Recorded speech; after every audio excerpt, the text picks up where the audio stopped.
So Bombay Shirt Company solved a personal problem that I had. I don't fit into clothes that are off the rack, and so I spent a lot of time going to fabric markets, buying fabric, taking it to the tailors, sourcing all the trims, including the buttons and all the details. And I just felt the customer experience was broken. There was no consistency from order to order, and I felt like there had to be a better way of doing it.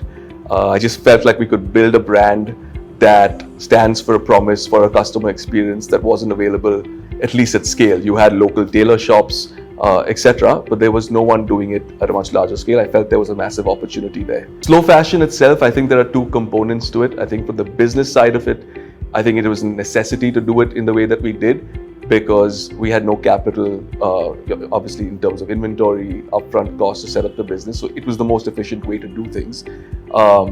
But I think if you look at the larger picture, today apparel contributes to a large, it's a large reason why the world is in the state that it's in today, when people don't actually know that. So doing things made to order with zero inventory, etc., is obviously a much more efficient way to do it. If you think of the larger apparel industry, you have fast fashion and you have slow fashion. Fast fashion's biggest problem, not just to the industry but also to the larger planet, is inventory.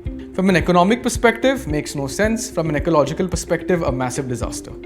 Slow fashion model comes in, especially Bombay Shirt Company, one of the few pioneers of this model in India, comes in and tells you that we don't need to keep inventory at all. Because of the lack of inventory, we can do it custom made, and we can enable a higher level of personalization.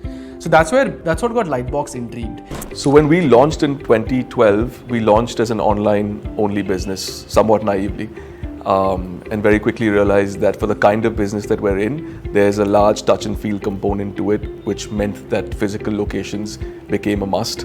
So over the last 11 years of being in business, we have now transitioned towards more of an offline business, which comprises roughly 70% of the business, 30% of our sales come online. To my mind, if you want to grow a sustainable and profitable business in India, it has to be an omni-channel strategy. Trying to acquire customers purely online is just not sustainable for most businesses, and I feel like for us, it wouldn't have worked out in the way that we wanted it to. Our stores are inherently very profitable.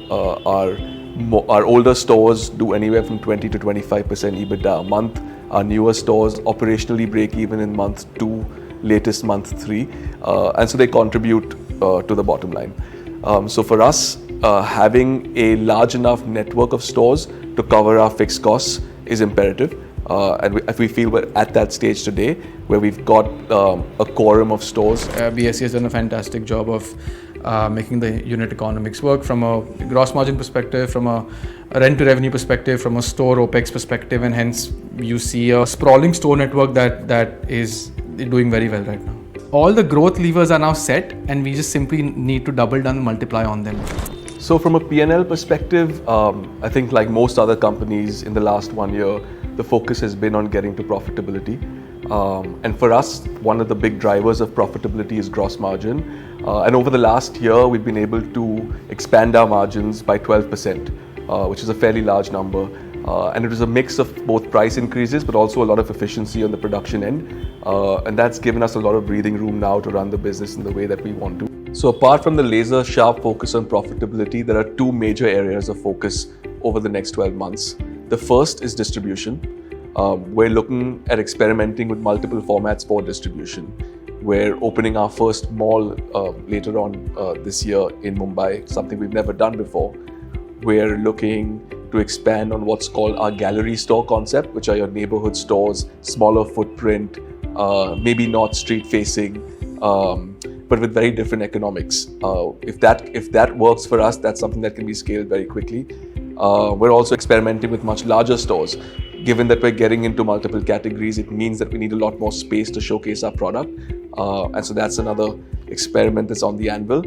And once we've sort of dialed down on what's working for us, we'll expand very quickly towards the rest of the year.